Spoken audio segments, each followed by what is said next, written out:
La investigación histórica depende cada vez más de técnicas auxiliares que nos permiten conocer la antigüedad y la composición de los restos materiales.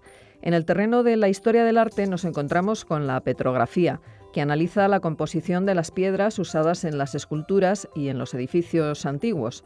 Bueno, pues hoy nos acompaña en el estudio Sergio Vidal Álvarez, que es profesor de Historia del Arte en la UNED y ha trabajado con este tipo de análisis petrográficos en sus estudios de escultura tardoantigua y altomedieval.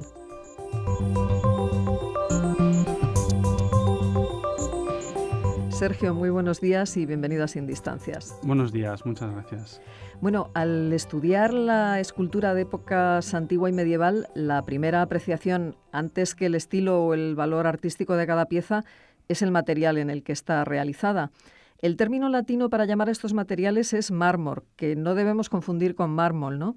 Efectivamente, cuando estamos hablando de piezas elaboradas en este material, en el mármol, por tanto no en otro tipo de piedras como la piedra caliza o la arenisca, etcétera, tenemos que tener muy clara esa diferencia terminológica porque es muy importante, ya que por una parte tenemos la definición canónica, la definición de mármol que podemos extraer de la RAE, ¿no? Como una roca metamórfica resultante de experimentar en su estado sólido una recristalización y estructuración de sus minerales carbonatados, siempre a partir de una roca sedimentaria de naturaleza calcárea, que puede ser caliza o dolomía, por tanto resultando una calcita o una dolomita.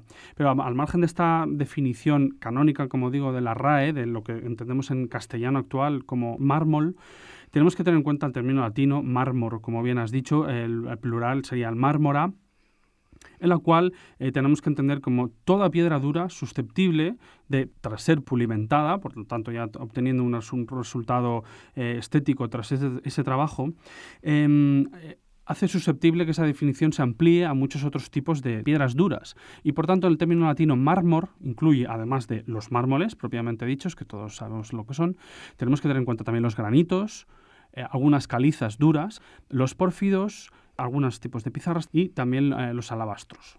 Por lo tanto, la definición se amplía bastante. Todos materiales usados en la decoración, digamos, ¿no? Efectivamente. Oye, ¿y había muchas canteras explotadas en época romana y medieval?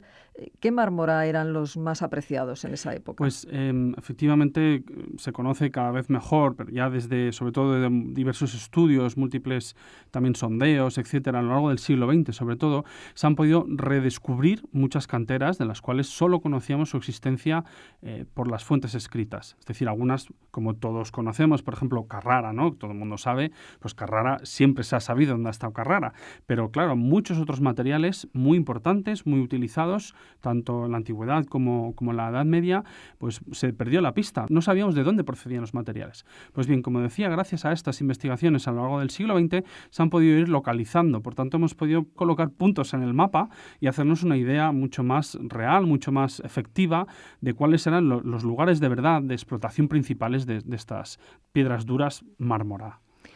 Sergio, ¿y qué métodos existen en la actualidad para el reconocimiento de los mármora? Porque supongo que hay características que son reconocibles a simple vista, pero habrá otras que requieran de análisis mucho más técnicos, ¿no? Efectivamente, tenemos que hacer una distinción cuando analizamos, cuando nos enfrentamos ante este tipo de materiales. Por supuesto, tenemos en primer lugar los mármoles coloreados, de colores, es decir, lógicamente la piedra, el color natural de la piedra, que existe una tradición muy importante de estudio, sobre todo en Italia, los marmi colorati. Pues bien, estos marmi colorati, estos mármoles de colores, son, desde un punto de vista del análisis macroscópico, mucho más fáciles de reconocer. Este análisis macroscópico, digamos que es un primer estadio, un primer enfrentamiento hacia el material, y se basa en una serie de parámetros fundamentales, como tener en cuenta la coloración de la piedra, lógicamente, la coloración de la piedra, de sus vetas, de sus posibles minerales accesorios que pueda tener, cómo se dispone todos esos elementos y, por supuesto, también tener en cuenta el tamaño del grano, si es un grano grueso, medio o fino, y también, por supuesto, la luminiscencia, es decir, cómo ese material transmite la luz. Bien, teniendo en cuenta toda una serie de parámetros, por supuesto, usando lupas, etcétera, pero siempre desde un punto de vista macroscópico, podemos llegar a analizar o tener una identificación bastante fiable sobre todo este tipo de mármoles de colores. Estos mármoles de colores Por ejemplo, el pórfido rojo, por ejemplo, el serpentino, por ejemplo, el rosso antico. O sea, son mármoles que son muy fáciles de diferenciar para un ojo experto, un ojo habituado, no plantean ningún problema, pero claro, este tipo de analíticas, como digo, macroscópicas, tienen un freno muy importante cuando nos enfrentamos ante mármoles blancos. Por tanto, tenemos, por ejemplo, un mármol de pentélico, el mármol de Carrara, que ya hemos mencionado Carrara, mármol de Estremoz, etcétera, toda una serie de mármoles blancos en los cuales el método macroscópico falla, es decir, no permite ir más allá y tenemos que acudir a otro tipo de análisis, efectivamente. ¿De qué tipo de análisis estamos hablando? Pues bien, dentro de todos estos análisis que entran dentro del amplio espectro de lo que hoy se denomina la arqueometría, tenemos en primer lugar los análisis petrográficos, el principal, el más importante, que es la microscopía óptica de luz polarizada. Bien, este método, esta metodología se basa lógicamente en la extracción de un fragmento del material que deseamos analizar. Por tanto, es una técnica que podemos considerar destructiva, entre comillas, o sea, es decir, que hay que retirar una parte del material del original. Imagínense pues, cualquier escultura, ¿no? Pues, con un cincel coger un trocito físicamente, lo cual pues, es agresivo, lógicamente. Hay que siempre tener en cuenta si la piedra tiene alguna fisura, es decir, no ir contra la pieza, sino que la pieza te esté dando información, por supuesto, en una zona trasera, una parte que estéticamente, por supuesto, no la afecte para nada. Una vez se retira este fragmento, que puede ser de 1 centímetro cuadrado, insisto, cuadrado, no cúbico, cuadrado, es decir, que una lámina de 1 centímetro por 1 centímetro, como mínimo, siempre si es más es mejor, lógicamente. Y ya podemos hacer la microscopía óptica de luz polarizada, gracias a esa lámina delgada. Con ello obtenemos una información valiosísima de primer orden sobre cuál es la verdadera composición de este mineral, de este mármol. Podemos ver no solo el grano, como hemos visto en el análisis macroscópico, sino el mineral, cómo los granos interaccionan entre ellos, cómo están orientados. Por supuesto, el tamaño, si hay otros minerales accesorios. Todo esto nos va aportando informaciones que se van sumando y nos dan la aproximación al tipo de mármol que estamos analizando. ¿Y hay algún otro tipo de análisis arqueométrico, además de este que acabas de explicarnos? Efectivamente, la microscopía óptica de luz polarizada es el principal, el primero, el que ya con este ya nos ayuda mucho y puede ayudar a descartar, pero lógicamente hay otros métodos complementarios, como son, por ejemplo, la catodoluminiscencia. La catodoluminiscencia se basa en la observación directa de los fotones que emiten diversos minerales, especialmente los carbonatos. Por eso es óptimo el utilizar este método, la catodoluminiscencia, para un material como el mármol. Estos minerales, en concreto los carbonatos, son bombardeados por un haz de electrones, que todo ello se efectúa dentro de una pequeña cámara sometida al vacío, y la respuesta que dan es lo que, con el análisis de la maquinaria adecuada, lógicamente, nos aporta esta información de catodoluminiscencia. Es importante señalar que el material ha de estar teñido previamente para realizar este análisis, la catodoluminiscencia. Se tiñe con rojo de alizarina, que es irreversible, es decir, que una vez la muestra se queda teñida de este rojo, ya no vuelve a su blanco, digamos, el blanco del mármol que todos tenemos en la cabeza.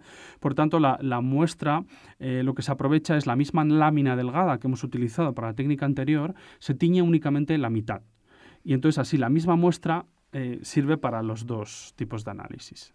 ¿Y existe algún tipo de análisis más, aparte de estos dos? Efectivamente, estos dos son, digamos, de los principales, pero hay un tercero, ya hay muchos más, pero vamos a centrarnos en los principales, que es muy importante también, que es la espectrometría de masas de relaciones isotópicas. Esto es lo que coloquialmente llamamos análisis de isótopos.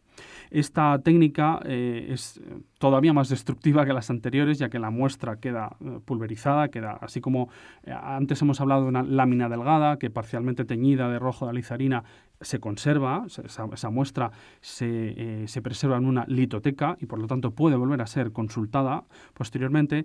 Los análisis isótopos son absolutamente destructivos.